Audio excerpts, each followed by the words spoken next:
This 104-minute adaptation of HBO's long-running comedy drama of the same name was written, produced, and directed by its showrunner, Doug Ellin. Released on June 3, 2015, the $30 million film should do slightly better than break even after its first month. The R-rated narrative picks up a week after the final episode with a quick reintroduction to the characters by way of an in-universe TV special hosted by Peirs Morgan. He breathlessly lays out all of the backstory and exposition for any potential newcomers or forgetful fans. The TV show's title sequence inventively displayed the names of the cast and crew as real-world signs around Hollywood. The movie similarly begins with such a sequence, but this time the marquees aren't atop dive bars or strip clubs, but famous Los Angeles landmarks.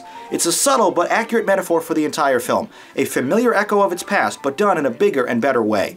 Let me stop here and just say I was a huge fan of the show, having marathoned through all 8 seasons in a matter of weeks just after it went off the air in 2011. It was a quick-witted, slice-of-life drama that chronicled the misadventures of Hollywood's elite, and all the bickering, politicking, and debauchery that goes on behind the scenes. But on a deeper level, it was about brotherhood and loyalty between friends. I grew to love and laugh with these characters so much that when the series finally ended, I actually began to cry at how much fun the whole experience was. I can be a bit emotional at times, what can I say? And even though I don't believe a feature film was necessary, I was sufficiently elated to finally see the boys back together for one more ride. Nearly every major and minor character from Entourage reprises their role here, including of course the core 5, Kevin Connolly, Adrian Grenier, Kevin Dillon, Jerry Ferrara, and Jeremy Piven. Sliding back into their characters with ease, it's as if this group never missed a day, let alone 4 years.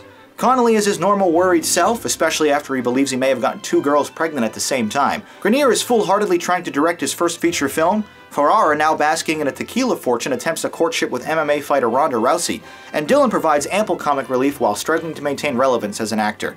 Remarking on their ongoing purpose in life, Ferrara is quick to remind his friends that everything we do is to get laid. And last but certainly not least, Piven is back in the role that deservingly scored him 3 Emmys.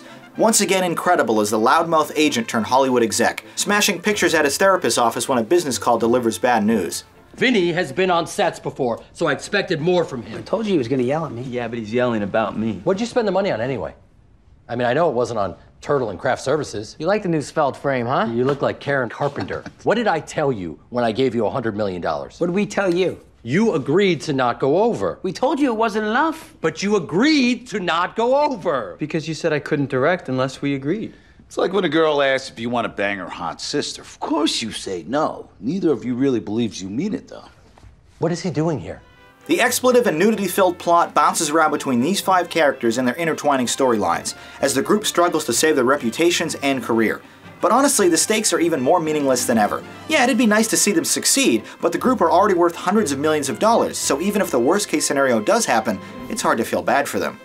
Although the pacing feels a bit strained with the feature-length runtime, there's a huge array of famous cameos to keep things interesting, from Liam Neeson and Bob Saget to Gary Busey and Jessica Alba. But it's the all-grown-up Haley Joel Osment as a horny southern investor who makes the biggest impression. Working with a wider frame, Ellin shows off plenty of fast cars, hot women, and beautiful scenery, in a movie that seems to have been filmed almost entirely on location around Hollywood.